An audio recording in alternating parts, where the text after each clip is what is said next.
기도하겠습니다. 성부와 성자와 성령의 이름으로 아멘.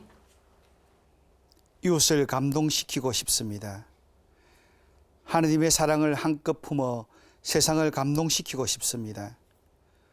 그래서 날마다 새로워지며 날마다 자라며 날마다 감사하며 주님께로 오는 기쁨을 큰 소리로 외치고 싶습니다. 축복하소서 주님. 우리의 간절한 기도를 100% 들어주시는 우리 주님 예수 그리스도를 통하여 비나이다. 아멘. 성부와 성자와 성령의 이름으로 아멘.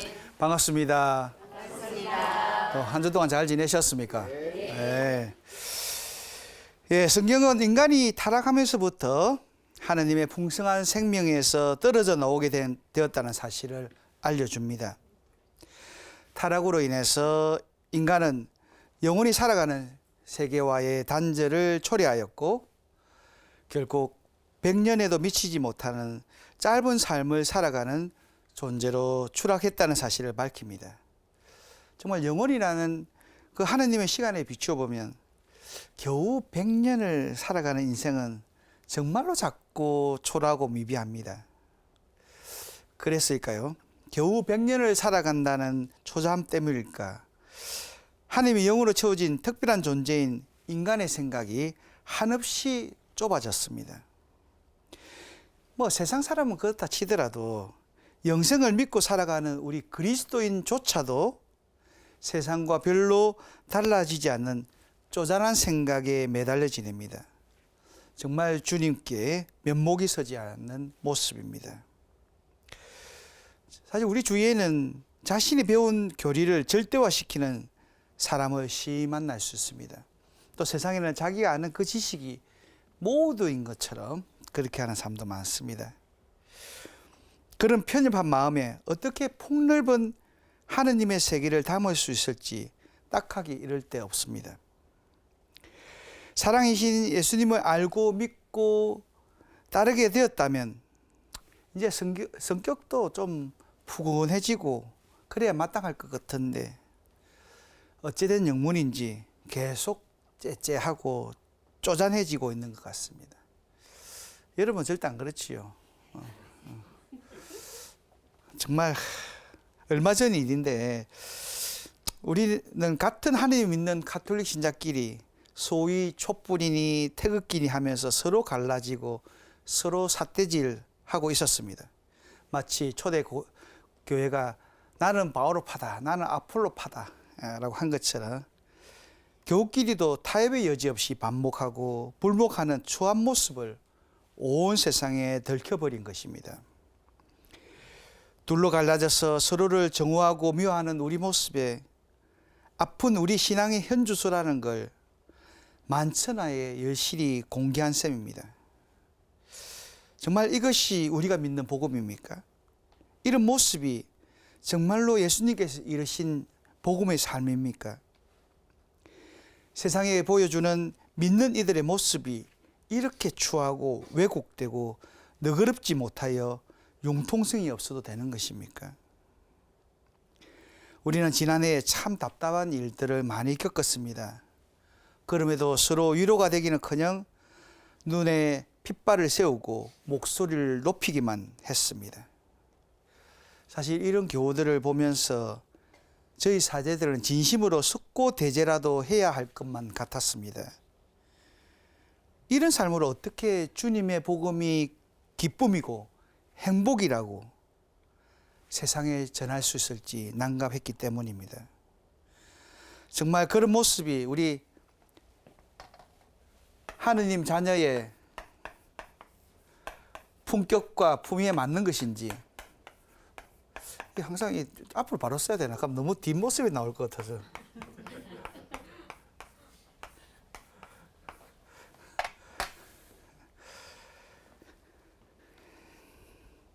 정말 그래서 답답하기만 했습니다.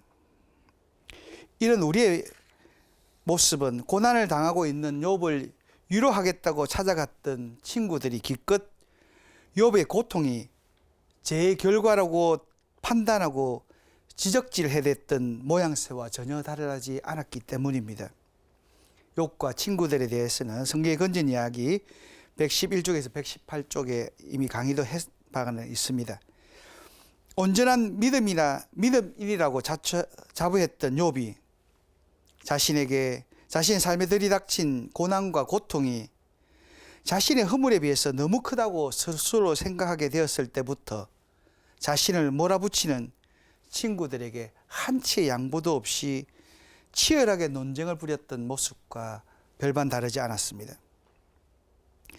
자신들의 이론에서 한 발짝도 양보하지 않고 계속 욥을 공격하기에만 급격했던 욥의 친구들, 꽉 막힌 그들의 모습이 바로 오늘의 우리 모습이 아닐까 싶었습니다. 신앙을 교리와 신학 이념으로 여기는 모습이 부끄러웠습니다. 그리스도의 믿음은 논리에 의한 믿음이 아닙니다. 그리스도는 체험의 종교이기 때문입니다. 하나님께서는 광야의 길을 걷던 이스라엘 백성들이 물이 없어 목이 마르고 먹을 것이 없어 고통을 받을 때 두말 없이 미루지 않고 그 필요를 채워주셨습니다. 오늘도 마찬가지입니다. 우리 삶에서 가장 필요한 것을 모두 채워주고 계십니다.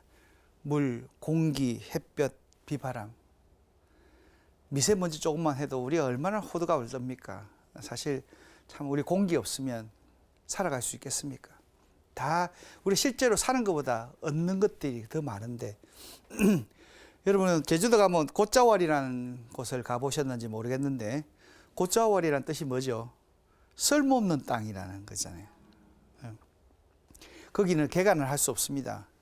그렇지만 가장 중요한 공기를 생성하잖아요.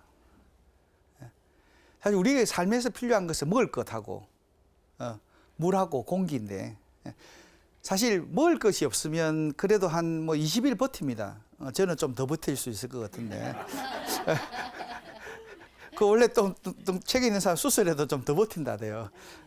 그러니까 그래도 한 20일 정도는 버틴다 하는데 사실 또 물을 또 안 마시면 물은 없으면 그만큼 더 빨리 생명이 단축됩니다. 그런데 공기가 없으면 얼만큼 살 수 있겠어요? 그런데 가장 중요한 공기를 생성해내는 그 땅을 우리는 쓸모없는 땅이라고 이야기합니다. 그죠? 과연 쓸모 있다는 것이 어떤 의미인지, 가장 인간에게 살아가는데 필요한 그것이 쓸모없는 것으로, 그죠? 그러면서 정말 우리가 무엇이 필요하고 무엇이 정말 필요 없는지 당장 내 눈 앞에 보이는 내 배를 채우는 것만이 아니라 내 주머니를 채우는 것만 아니라 진정 필요한 것을 알아들어가는 우리의 삶이 되면 좋겠습니다. 그런 의미에서 중요한 것을 채워주시는데 그 이상을 청하는 것은 욕심이 아닐까라는 생각도 해봅니다.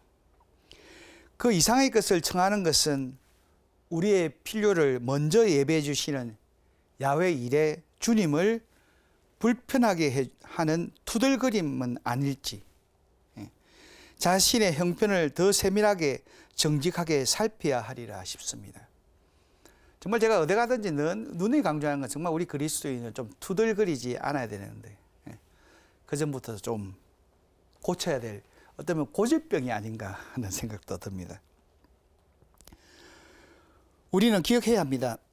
하나님께서는 그날 내가 옳고 너는 그르다, 너는 인간의 논쟁에 개입하셨던 방법을 마음 깊이 새기고 살아야 합니다. 하나님께서는 자기 주장에 몰입하여 다툼을 멈추지 않는 우리에게 지각 없는 말로 내 뜻을 어둡게 하는 짓거리라며 질책하실 것이기 때문입니다.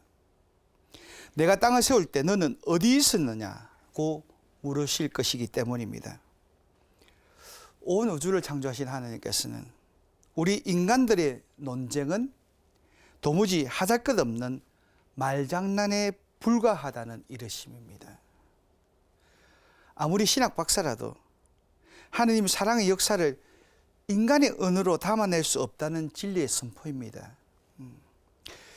저는 정말 이렇게 이런 강의를 할 때마다 그 하느님이 크시면 좀 잘 드러내고 싶은데 제 표현력이 부족하고 이 전달력이 참 부족해서 좀 한 1%도 못 전달하는 것 같은데 제가 1%를 못 하더라도 여러분 100% 알아들었어요. 예. 원래 또 설명하는 사람보다 또 알아듣는 사람들이 더 소중한 것이니까 아마 여러분 잘 하실 겁니다. 그리고 또 여러분이 그걸 잘 알았으니까 또 그걸 또 잘 전달할 수 있는 것도 중요할 것 같습니다. 그렇기 때문에 그리스도인은 서로가 서로에게 겸손할 수밖에 없을 것 같습니다. 우리는 크신 하느님을 알기에 그 앞에 선 그렇지만 하느님이 우리의 그것을 이렇게 짓눌리지는 않습니다. 하느님이 크시다고 하더라도 그 안에 다 포함시키지만 포용하지만 우리는 하느님 앞에 섰기에 항상 겸손할 수밖에 없는 것 같습니다. 설사 상대를 이해할 수 없다 하더라도 수긍하려고 노력이라도 해야 하는 것입니다.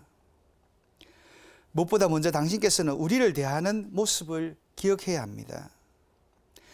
당신을 향해서 수도 없이 등을 보이며 살아가는 나를 하나님께서는 일일이 지적질하거나 힐책하거나 외면하지 않는다는 점을 기억하면 좋겠습니다. 더해서 다시 사랑하고 계시다는 사실을 기억하면 좋겠습니다. 겸손만이 그분의 사랑에 응답해 드릴 수 있는 삶의 모습이라는 것을 잊지 않아야 합니다. 정말 그분의 음성에 귀 기울이고 그분의 뜻을 헤아리며 살아간다는 믿음의 첫 증거는 바로 다른 이의 허물이 아니라 내 속을 먼저 면밀히 살피는 행위로 드러납니다. 그래서 상대의 잘못에 함구하고 인내하는 마음을 가질 때 생성되기 때문입니다. 정말 우리가 믿음을 살아간다는 것은 남을 막 지적하고 남의 허물을 캐내는 것이 아니라 정말 내 자신을 다 내가 죄인인데 내가 그래도 사랑받는데 내가 못났지만 사랑받으니까 이것도 내가 사랑해야지 주님의 마음으로 그렇다면 이웃에 대해서 좀 더 너그러워질 수밖에 없지 않겠습니까? 사실 그것이 참 이렇게 저는 우리 천주교 신자들이 보면 참 이렇게 눈빛보다 따뜻하고 이렇게 서로에게 다감한 말들이 주고받았으면 좋겠다는 생각을 하게 됩니다. 이래서야 우에 살겠노 싶으십니까? 이런 요구가 많아서 이리 살면 우라통이 터져 못 산다 생각하지는 않으시지요. 하나님께서는 이렇게 겁먹은 우리를 위해 또 한 사람의 인물을 소개하면서 우리들에게 힘을 주십니다.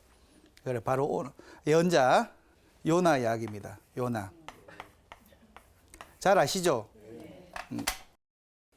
요나 이야기는 하나님의 명령을 듣고서 정반대로 도망갑니다.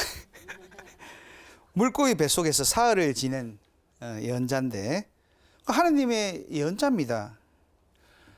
그렇게 생각하면 그의 신앙심은 흠잡을 데 없다는 거예요. 하나님이 예언자를 아무도라 시키겠습니까? 하나님을 부신하는 사람한테. 그런데도 왜 문제가 될까요? 요나는 바로 내 편, 네 편을 가르고 지냈던 것이 문제였습니다. 왜냐하면 하나님의 명령을 받고서 주랭랑 친 것은 다름 아니라 그 일이 내 편 이스라엘을 위한 것이 아니라 왼수 같은 아시리아 사람들을 회개시키라는 임무였기 때문입니다. 한마디로 미쳤나? 내가 누구 좋아라고 그 짓 하노? 죽으면 죽었지. 그래는 못한다. 요나는 이런 심정으로 도망을 친 겁니다. 그러니까 그렇게 생각하면 요나의 심정을 이해하지 않겠습니까? 하나님께 지금 나에게 딱 집어서 나를 해코지하는 그 사람이 잘되도록 기도하고 그 싫고 미운 사람을 구원받을 수 있도록 전심을 다해 도와주라고 여러분이 탁 한다면 예 알겠습니다 하고 응할 수 있을까요? 정말 쉽지 않을 것 같은데 이렇게 생각하니까 요나가 왜 도망갔을까 조금은 이해되지 않겠습니까? 그죠? 그전에 저는 이럴 때 요나도 웃긴데 하나님이 시키면 시키지 왜 그걸 하지 않고 도망가나 이러는데 딱 그렇게 생각을 저는 하니까 정말 내한테 그런 이야기 지어주면 쉽지 않았을 것 같아. 다른 데도 모르고 정말 쉽게 우리 일본 사람한테 가서 막 이렇게 그 사람들 정신을 다해서 하라 하면 조금 망설여질 수 있는 아마 그 민족적인 어떤 그런 것을 생각한다면 좀 더 이해되겠습니다. 사실 요나가 그 일을 얼마나 하기 싫었는지, 그가 물고기 배 속에서 지내면서 사실 하나님 앞에 철저히 회개하지 않습니까? 그래도 니네베 사람들이 회개하는 것은 결코 달갑게 여기지 않습니다. 정말 요나는 그 일이 얼마나 싫은지 사흘을 걸어야 니네베를 다 도는데 딱 하루만 걷습니다. 그것도 투덜거리면서 막 목소리가 크게 했겠습니까? 막 틸틸거리면서 막 온만 죽을 상 다 해가지고 막 말놓고 이런 일을 해야 되는지 하고 그런 표정을 하면서 정말 하나님 말씀 선포하는 것도 아까워하는, 정말 얼굴은 뭐 씹은 것처럼 찡그린 채로 미적미적대면서 다녔을 것 같은데 그런 요나의 모습이 상상이 되지요. 이게 또 성경에 있는 재미예요. 다 그런 표정을 딱 하는 거. 아무튼 그 성의 없는 요나의 외침에 놀라운 일이 벌어집니다. 그 성의 없는 외침을 듣고도 니느웨 사람은 전부 하나님 앞에서 회개했다는 것입니다. 그런데 이 모습이 또 요나는 싫었던 거예요. 기분이 나빴습니다. 딱 벌을 받아야 좋아할 인간들, 딱 벌을 받으면 좋을 것만 같은 니느웨 사람들이 베옷을 입고 금식을 하고 회개한다는 게 너무너무 마음에 안 들었던 것이에요. 차라리 막 하나님한테 벌 받으면 딱 좋겠는데 왜 내한테 그런 일을 시키가 이 사람들이 회개해버리고 이게 싫다는 거예요. 무엇보다 그 모습을 보신 하나님께서 그 도성에 내리치려던 재앙을 멈추게 했던 게 정말 마음에 들지 않았던 것입니다. 상대의 멸망을 기대했는데 회개하는 모습만으로 용서하시는 하나님이 마음에 들지 않았던 거예요. 그래서 어떻습니까? 요나는 입이 이만큼 나와가지고 성질을 내면서 하나님께 항의합니다. 하나님의 자비가 너무너무 마음에 들지 않는다 하면서 차라리 제 목숨을 거둬주십시오라고 하나님을 애먹입니다. 내 같으면 하나의 치받고 싶은데 안 그렇습니까? 이해도 되지만 또 이렇게까지 또 하나님이 그렇게 하는데 좀 아유 막 하나님 뜻을 몰랐습니다 이렇게 하면 되는데 끝까지 버티고. 근데 우리 하나님 어떻습니까? 저와는 너무너무 또 다르게 대하십니다. 일단 요나 곁에 아주까리 한 그루를 마련하시고 그 아주까리 나무가 요나에게 시원한 그늘을 드리우게 합니다. 그런데 어떻습니까? 그 나무를 또 이틀날에 말라 죽게 하십니다. 그러니까 또 요나 성질이 어디 갑니까? 그만 우락통이 터져서 또 분통을 터뜨립니다. 성경은 그날 요나를 내리쳤던 햇볕이 얼마나 강력했는지 요나가 기절할 지경에 되었다고 기록하고 있습니다. 그런 만큼 이렇게 사느니 죽는 것이 낫겠다고 하소연했던 또 요나의 마음도 이해하게 됩니다. 사실 요나서는 이러한 요나의 심술에도 한결같은 사랑 어린 말씀으로 응답하셨던 사실을 들려주며 이른바 열린 결말로 마감합니다. 어떤 결론을 탁 내리지 않고, 그죠? 너는 내가 수고하지도 않고 키우지도 않았으며 하룻밤 사이에 자랐다가 하룻밤 사이에 죽어버린 이 아주까리를 그토록 동정하는구나. 그런데 하물며 오른쪽과 왼쪽을 가릴 줄도 모르는 사람이 12만 명이 있고 또 수많은 짐승이 있는 이 커다란 성읍 니느베를 내가 어찌 동정하지 않을 수 있겠느냐. 그죠?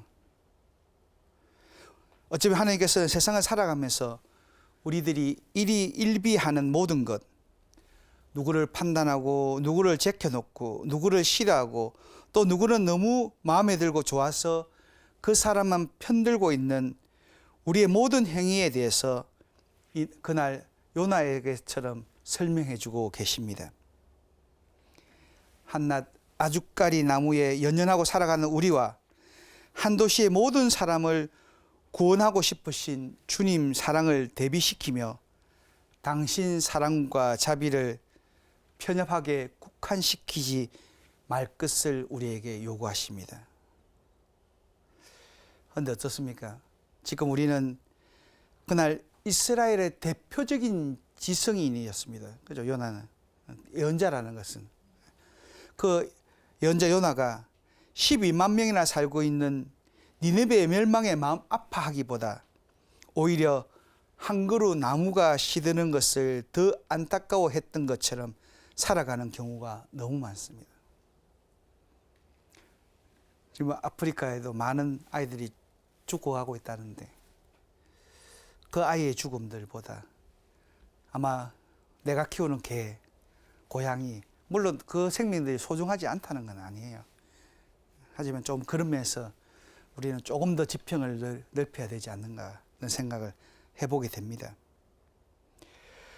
어쩌면 하나님께서는 세상 보기에 지극히 상식적인 수준의 삶을 유지하는 우리 그리스도인들을 바라보면서 너는 믿음에서는 함량 미달이다 이렇게 하실 것 같은데 어쩌면 좋노?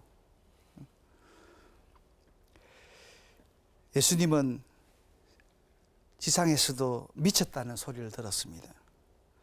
바울 사도도 미치고 정신 나간 것처럼 살았습니다. 이렇게 생각을 굴려보니 더더욱 그날 하나님께서 요나에게 들려주셨던 고백이 마음을 후벼댔습니다. 인간 지성의 허구성을 떨쳐내라는 이기적인 인간의 심성을 잘라내어 새 사람이 되라는 당부로 들려왔습니다. 그렇다면 주님께로부터 합격 판정을 받을 수 있는 삶은 과연 무엇일까요? 참 그리스도인으로서 주님의 명령에 충실하면서 하느님을 기쁘게 하는 삶을 살아낸다는 것은 어떤 의미일까요?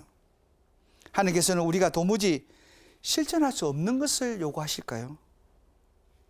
이런 의문의 생각을 계속할 때 문득 초대 교우들의 삶이 생각났습니다. 사도행전에 전하는 초대 교회 공동체의 삶은 아무도 자기 소유를 자기 것이라 하지 않고 모든 것을 공동으로 소유하였다. 그래서 그들 가운데는 궁핍한 사람이 하나도 없었다.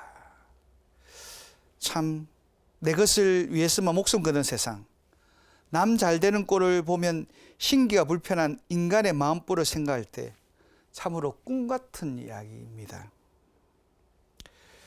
사실 따져보면 나 같은 죄인이 하나님의 자녀가 된 것도 너무너무 꿈 같은 일입니다. 나 같은 모자란 인간이 하나님의 사제로 살아가는 것도 정말 꿈 같은 일입니다. 그래서 저는 감사하지 않을 수밖에 없습니다. 저의 능력으로 제가 뭐가 잘나서 당신의 사제로 살아가겠습니까?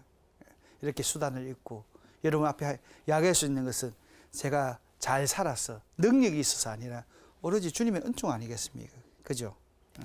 그래서 우리 그리스도인들은 곧잘 세상에서 가장 놀라운 일이 바로 내가 하느님의 자녀가 되어 하느님의 일을 하면서 살아가게 된 것이라고 말합니다.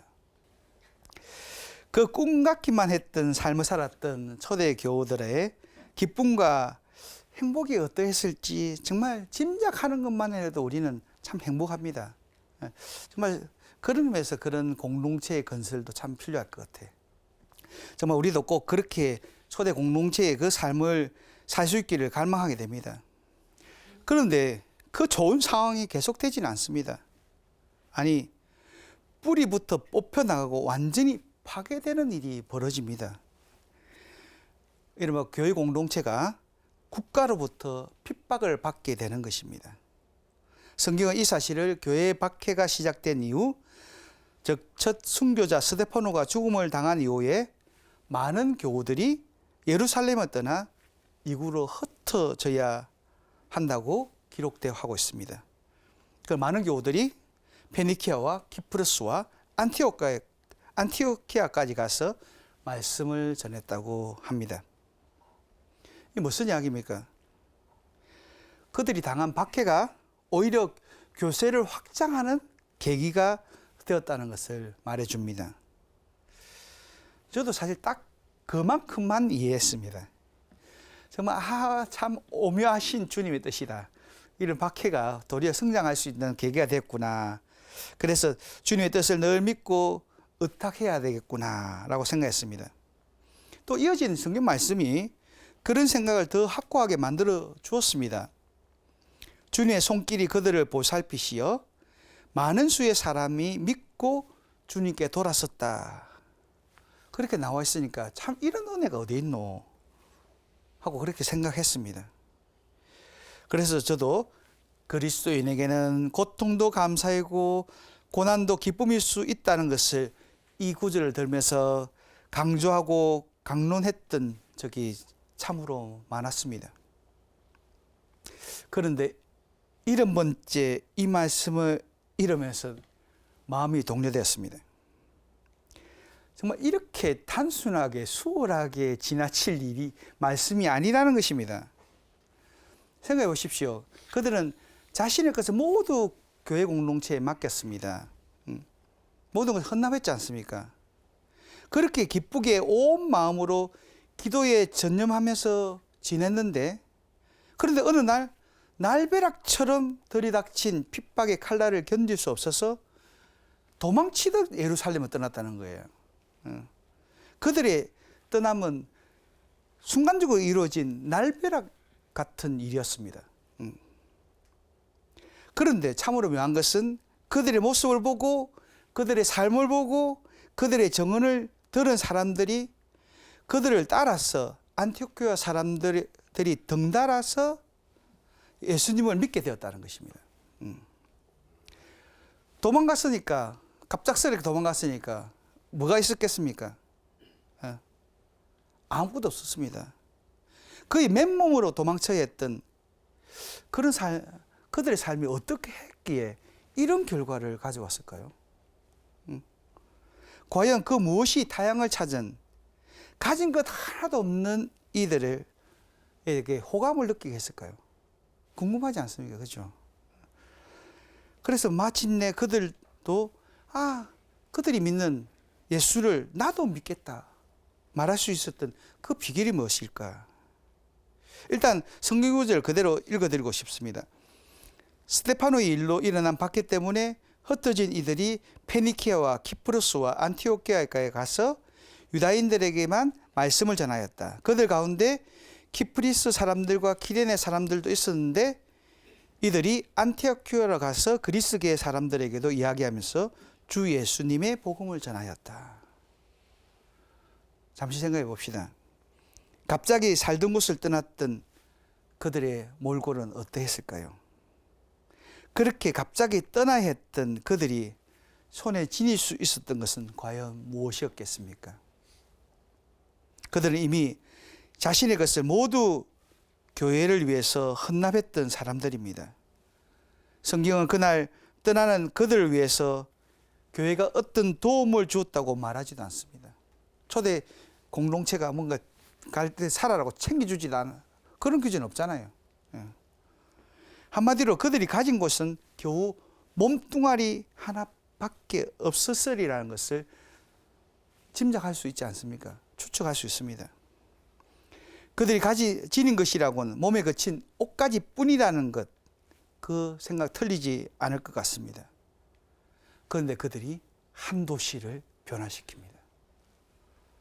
그 가진 것도 없고 지닌 것도 없는 사람들의 말과 삶이 듣는 사람을 감동시켰다는 것이에요. 그래서 어떻게 됩니까? 안티오키아에서 처음으로 그들을 그리스도인이라고 부르잖아요. 그전에 사실 그리스도인이라고 부르지 않았어요. 그래서 우리 길의 종교, 사도행전 뭐 길의 종교 뭐 이런 식으로 하는데 안티오키아에서 처음으로 우리 그리스도인들을 정말 그리스도인이라고 부르게 되었다는 거예요. 그러니까 그들의 삶이 잘 살았기 때문에 그 이야기를 하지, 안 그러면 뭐 잘 살지도 못하면 그런 칭호를 붙였겠습니까? 대체 그들에게 무슨 일이 있었던 것일까요?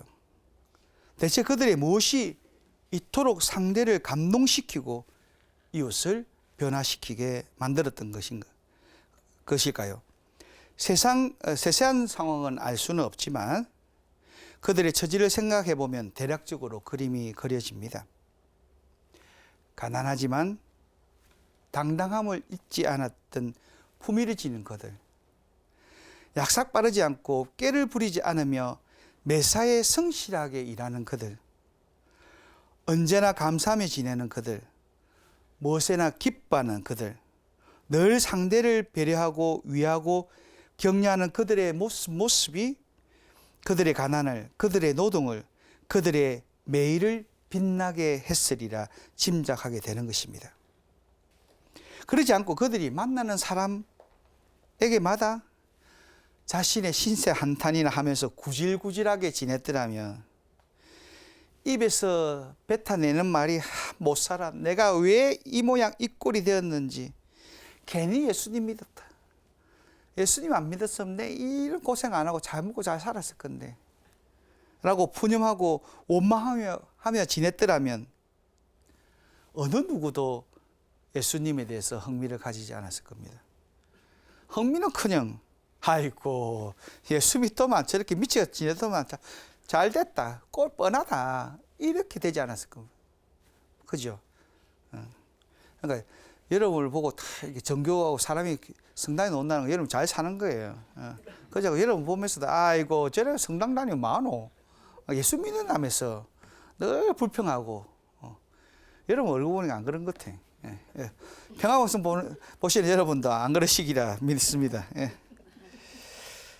정말 그렇게 예수님의 흥미를 자아내지 못하고 비아냥거리게 된다면, 그렇게 된다면 늘 2등 식민으로서 살았을 거고 일자리 연연하면서 그 본국의 사람들의 비율을 맞추면서 하루하루를 연명하며 겨우 지냈을 듯 합니다.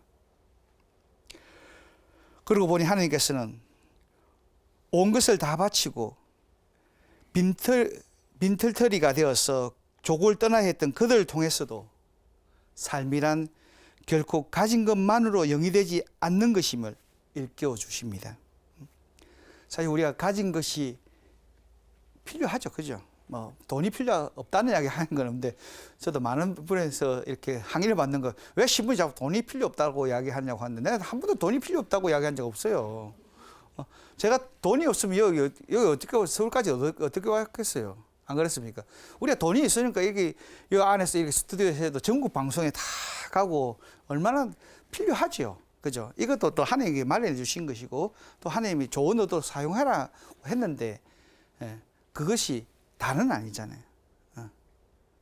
정말 어떤 면에서 우리가 주의를, 제가 늘 강조하지만 주의를 지낸다는 것은 그 자체로 거룩한 시간을 보내는 것이고, 최고의 권력자인 돈의 노예가 하루만이라도 되지 말자는 그런 의미 아니겠습니까?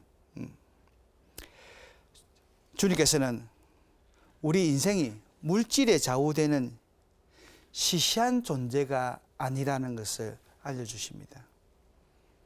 정말 소중한 존재고 늘 그래 눈에 넣어도 아깝지 않는 존재다. 정말 하나님이 보시기에는 우리 각 개인이 정말 사랑스럽고 예쁘고 어찌할 바를 참 모를 것 같아. 그죠? 사실 이렇게 우리가 보면 뭐 신생아들도 신생아를 보면 좋잖아요. 근데 신생아가 우리한테 특별히 뭐 잘해줘서 예쁩니까? 사랑스럽습니까? 아니잖아요. 뭐 걔가 뭐 지가 뭐 방글방글 웃는 것밖에 안 하지 뭐 또 울기도 하지만 내한테 사실 잘해준 거 하나도 없어요. 그런데도 사랑스럽잖아요.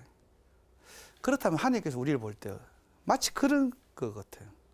우리 존재 자체가 하나님께 사랑스러운 존재예요. 그런데 우리는 서로 볼 때 저기 내한테 해주는 거 보고 말 던지는 거 보고 이런 거에 의해서 자꾸만 그 사랑스러움이 변화가 되잖아요.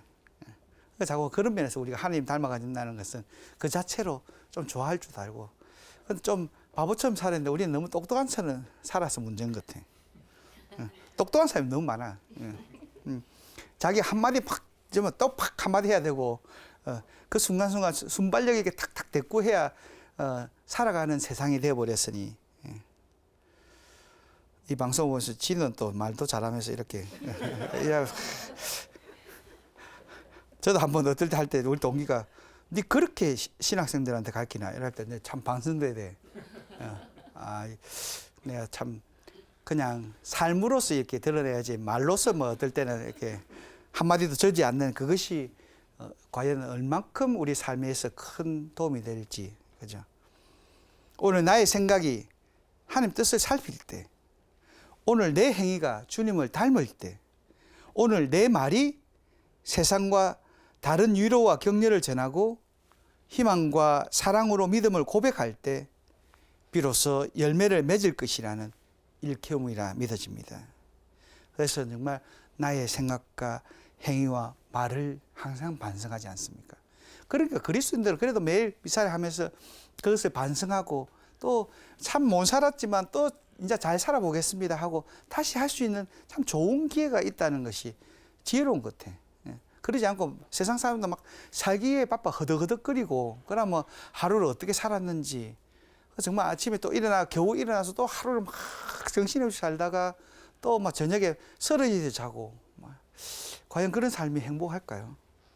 좀 더 얻고 좀 더 주머니에 채워지지만 그러면서 정교란 우리의 세세한 삶을 바탕으로 행하는 하늘의 작업인 것 같아요. 우리가 하는 것이 아니라 정말 하늘의 작업을 우리의 삶을 통해서 같이 해주는 것 같습니다. 인간은 죄로 인해서 하나님의 영원성을 잃었습니다.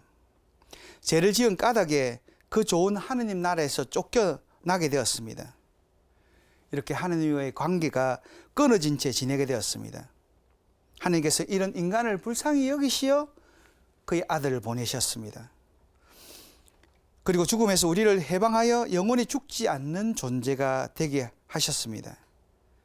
생명의 권위이신 하나님 아버지께로 갈 수 있는 길을 아들 예수를 통해서 열어주신 것입니다. 그렇기 때문에 나는 길이요 진리요 생명이다 라고 이야기할 수 있는 거 아니겠습니까? 그런데 어떻게 째째하게 굴 수 있겠습니까? 하나님께로부터 받은 사랑을 정말 풍풍풍 통 크게 나눠주면 안 되겠습니까?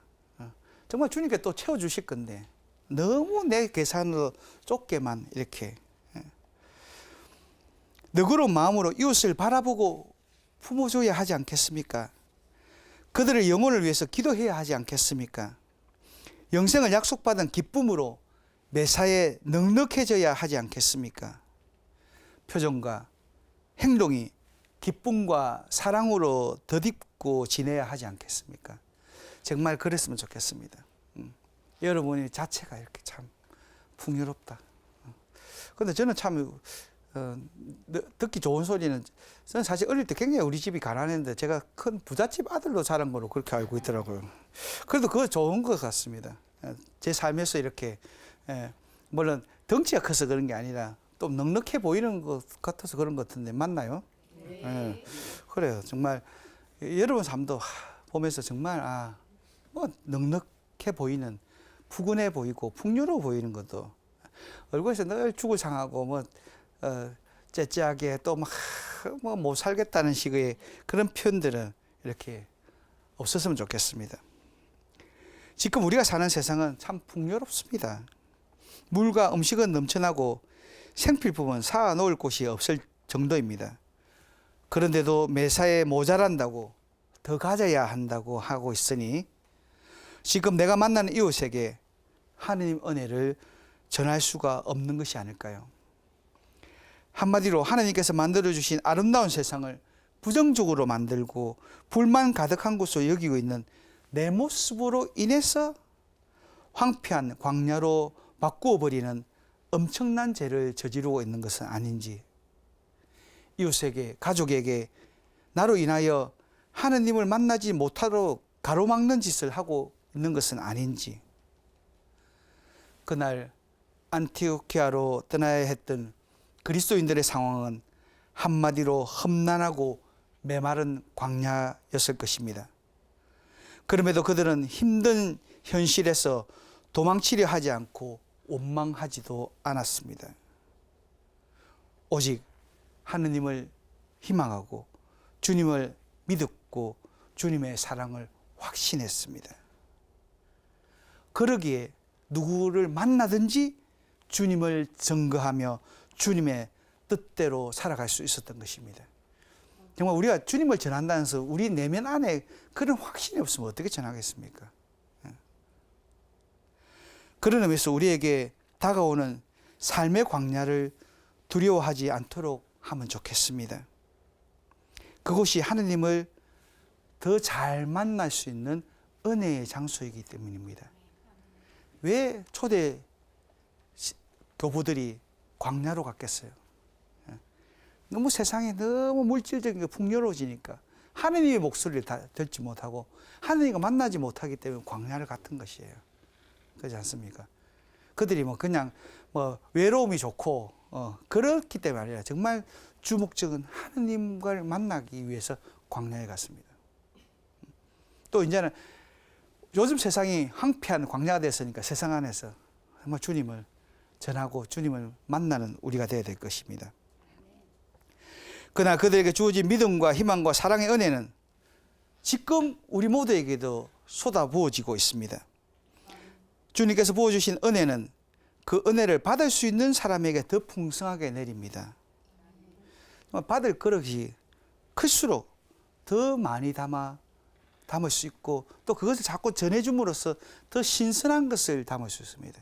그러니까 계속 간직하지 마시고 펑펑펑 이렇게 나눠주시면 주님께 채워주실 거예요. 안 그러면 주님이 왜 안 채워줍니까 하고 주님한테 하면 되지. 그러니까 주님은 늘 채워주신데 우리가 가진 그 조그마한 것에 연연하고 그것에 대해서 내 것을 왜 내 건 작게 줍니까 하는데 내 그릇이 작다는 생각은 하지 않고 성경에 기록된 모든 하나님 사람들에게는 광야는 피할 수 없는 믿음의 시험 장소였습니다. 수많은 믿음의 인물들이 힘들고 고통스러운 광야를 겪었습니다. 그 광야를 제대로 체험하는 이들에게는 하나님 은혜를 만나는 장소입니다. 주님처럼 존귀한 모습으로 삶을 살아가는 힘을 얻을 수 있는 곳이 바로 광야였습니다. 예수님은 은혜와 진리이십니다. 그래서 그분의 가르침 하나를 살면 주님 은혜를 2배, 3배로 체험하게 됩니다. 그렇다면 그분의 가르침 2개를 실천하면 은혜가 몇 곱절로 풍성해집니다. 그래서 우리는 주님을 사랑하고 전하는 그 놀라운 사명을 실현하는 그리스도인으로 살아갈 수 있게 됩니다. 사실 그런 체험을 자꾸 하는 것도 중요할 것 같아요. 하나님이 정말 우리에게 그냥 두지 않습니다. 정말 채워주시고 정말 우리와 함께 이렇게 우리의 삶의 파트너로 같이 살아가지 않습니까? 주님을 전하는 일은 우리 삶의 생활화가 되어야 될 것 같습니다. 그죠? 사실 정규주의를 맞이하여 전 공동체적으로 세상에 주님을 전가하는 일은 참 귀합니다. 저도 본당에서 해보니까 이렇게 가서 막 이렇게 나눠주면서 할 때도 신자들한테 뭐 그래가지고 큰 정교가 되지 않더라도 신자들 스스로에게 좀 이렇게 쑥스러움을 벗어나서 예수님을 전할 수 있었다. 내가 믿는 예수님이 정말 자랑스럽다. 이런 자부심이 또 심어지더라고요. 그러면서 좀 그런 정교줄도 중요한 것 같습니다. 또 누군가를 주님께 봉헌하며 줄기차게 그 영혼을 위해 기도하는 것도 너무 좋은 방법입니다. 사실 여기저기 집중하지 말고 여러분 한번 집중적으로 한 사람을 다 이렇게 두고 계속 기도하고 그 사람한테 메시지도 모르고 관심 가지면 그 사랑에 있어 감동되잖아요. 그죠? 너무 다수적인 익명의 누구를 위해서 기도할 게 아니라 정말 생각했던 그 영혼 하나하나를 생각하면 좀 좋겠습니다. 하지만 무엇보다 사랑의 주님을 전하는 일은 우리 삶의 모범에 있다고 생각합니다. 내 생각과 말과 행위에 품격을 갖추고 살아갈 때 내가 미처 생각하지 못한 그 누군가를 내 뒷모습을 보고도 감동시킬 수 있는 것은 바로 내 일상의 삶일 것 같습니다. 앞에서야 뭐 좋다고 이야기하지만 내 뒷모습을 보고 내 뒤통수를 보고도 칭찬할 수 있으면 쉬지 않고 우리 주위를 채우고 있는 은총은 나를 통해서 세상에 전해지는 것입니다. 내가 바로 세상에 주어진 은총의 도구입니다. 단지 예수님을 믿는 것만으로 살던 곳에서 빈손으로 도망쳐야 했던 초대 교우들이 안티오키아 사람들에게 주님을 전할 수 있었던 것은 기적이 아니었습니다.